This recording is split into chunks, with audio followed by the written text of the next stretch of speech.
Well, thank you very much for the invitation. And let me just quickly share my screen with you so you can see what I see. I'm giving an Australian outlook on the Indo-Pacific, and this map speaks volumes. You can see Australia hanging off Southeast Asia. It's centered on Darwin. I've spun it 45 degrees to give you a sense of the space that Australia inhabits. And you can see there on the left-hand side, the Indian Ocean, and on the right-hand side, the Pacific Ocean. This idea of the Indo-Pacific, on one level, from this map, looks like a no-brainer, an obvious kind of deduction to make. I've got in the corner there a little Venn diagram derived from my recent Geostrategic SWOT analysis for Australia, looking at the key factors affecting us and the future of our security prospects. And it boils down to, in my view, to the overlap of great power contestation, looming environmental catastrophe, and a spectrum of governance challenges, which all affect us all in the Indo-Pacific, to be honest. But let me just move along here. In Australia, there's been some debate. Is it the Asia-Pacific or the Indo-Pacific? And what we're seeing is, when you think about the constructs of the 20th century, Asia-Pacific seemed to be the main one. And that was, I think, in part a reflection of the fact that India did not feature so prominently in the East Asian construct, such as the ASEAN-related bodies, the East Asian Summit, and so on. But India has emerged much more prominent in the past. And then from Australia's point of view, we've always had a bit of a blind spot to the Indian Ocean, in part because most of our population is on the southeastern side facing the Pacific. But increasingly, with a series of foreign ministers and defence ministers from the western side of the nation, from Perth, the Indian Ocean has featured more prominently, and that has coincided with the rise of the idea of the Indo-Pacific. For Australia, the American alliance is very prominent in our consciousness, and that speaks to the fact that they are geographically part of the Pacific Ocean and, of course, involved in the Indian Ocean as well. Now, there's some doubt, though, about American leadership, and there's some concerns about whether American ideational leadership, whether the recovery of that is going to happen. We've seen the shambolic response to the pandemic. We've seen domestic political division, a damaged US brand, and the risk, of course, of a reversion to a Trumpian era in perhaps 4 years' time. And the buyout of the United States from these geostrategic and economic partnership arrangements like the TPP, which has been deeply disconcerting. My colleague Greg Raymond and I have just had this book launched, The US-Thai Alliance and Asian International Relations. I commend it to you. One of the graphs, this survey, we did a survey of 1,800 Thai military officers over 3 years, and this graph shows you how American influence hasn't gone away, but it's been eclipsed by the influence of China. And this speaks volumes to the concerns that many have in the neighbourhood about what the future might hold and the uncertainty arising. Now, Richard Haas, we all know, has talked about the shape of Biden's foreign policies: rebuilding at home, working with allies, embracing diplomacy, participating in international institutions, and so on, a sharp contrast to his predecessor. But of course, this has all happened while we've seen the rise of President Xi and the emergence of wolf warrior diplomacy, the exercise of sharp power, not just against Australia, but against a range of other countries that have dared to cross President Xi. And that's been coupled by a modernisation of the People's Liberation Army on a range of fronts that has deeply unsettled many, and leading to my colleague, Brendan Taylor, to write this book, The Four Flashpoints: How Asia Goes to War, touching on the Korean Peninsula, the East China Sea, the South China Sea, and Taiwan.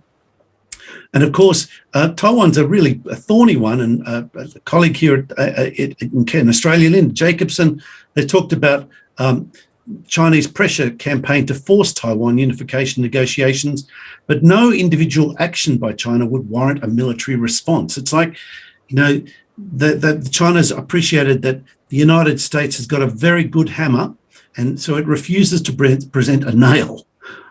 So instead, we're seeing a mix of tactics, military intimidation, disinformation, and cyber attacks that make it very hard for the United States and allies like Australia to counter those moves. I've written a piece recently saying China does not want war, at least not yet, and it's playing the long game. And I think that long game is multifaceted, and it involves cyber attacks. industrial scale cyber attacks, and my university's experienced that, my parliament's experienced that, TV networks here have experienced that, and so forth. One of my PhD students came up with this concept of the spectrum of challenges, with war, conflict, and competition, seeing the spectrum shifting from coercion to persuasion. And across that, we're seeing cyber warfare and what some people are calling grey zone conflict emerging, touching on the edge of war, but not enough to trigger war, and certainly not enough to trigger the application of the US military hammer, if you like. Kishore Mahbubani, who's been featured with a nice program before, has talked in his book, Has China Won? That China is well on the way to becoming the #1 power in the world, and the massive economic ecosystem centered on China is evolving, helped by the fact that the US has bought out of the Trans-Pacific Partnership and that India's bought out of the Regional Comprehensive Economic Partnership. My former Prime Minister, Kevin Rudd's talked about a managed US PRC strategic competition. He's proposed abstinence from cyber attacks, the US returning to a one China policy, China dialing back its provocations, allowing global economic competition to continue, but collaborating where they can on climate change, on Iran and North Korea, on the response to the pandemic and humanitarian assistance and disaster relief. All of these have implications for Australia. My colleague at the ANU, Hugh White, has talked about Australia distancing itself from America, saying the United States won't win and won't stay, so we should act accordingly. But my sense is perhaps he's being a bit too binary and pessimistic. And he discounts too readily, in my view, the alliance relations and the sunk costs. And I do think that there are other options available, and this is one of the things I'll touch on here. One of the things concerning economics and power, and I believe one of my colleagues on the panel will speak to this in more detail, the enduring dynamics of the US's position and assets are in America's favour, but bolstering military power and alliances is not going to be enough. Economic dynamism and trade partnership are, I believe, key. Looking at Australia's circumstances, we've seen China's economic pressure on Australia really pinch lately, with sanctions on beef, barley, coal, wine, and so on. But one of the things we need to remind ourselves of is that the global economy is not a command economy. There's a global dynamic equilibrium at work, where no one country gets to dictate who gets to buy what and from whom. And what we're seeing is Australia's economic and trade situation has grown regardless. We've actually prospered under the change of circumstances, and China's buying more from us than ever before, even with these sanctions. And in addition, Australia has a range of free trade agreements that is seeing us having to reinvest in relationships in the neighbourhood in a way we hadn't thought we needed to. So we've got free trade agreements with Indonesia, with the region, RCEP, CPTPP, Japan, ASEAN, Korea, Thailand, Singapore, the United States, the UK just being finalised now, potentially with India and with the EU as well. So what we're seeing is there's been a view in Australia that, we're facing an inflection point, this is terrible, that China's not buying from us anymore. I would contend that the situation is a bit like when Britain joined the European Economic Community in the early 1970s, the precursor to the European Union. Australia worried that we would suffer economically quite severely. In fact, we prospered surprisingly well after they joined the European Economic Community. And my sense is that there are so many other opportunities out there that we will nonetheless continue to prosper. And this is part of what's happened in Australia with our foreign policy white paper. It's now 4 years old, this foreign policy white paper. I called it Australia's Foreign Policy Plan B. And that's because it was about what do you do when you're not sure about what's going to happen with the United States when the Trump administration came into office and when the dynamics, the great power contestational dynamics have shifted so much. So what we're seeing is from an Australian point of view, we're engaging much more in the Indo-Pacific. We're welcoming more American engagement as much as possible. We're bolstering emphasis on the Quad, particularly ties with Japan and India. We're looking to ASEAN as well, as much as possible. Some people call ASEAN a broken reed, and yet it still has remarkable enduring utility.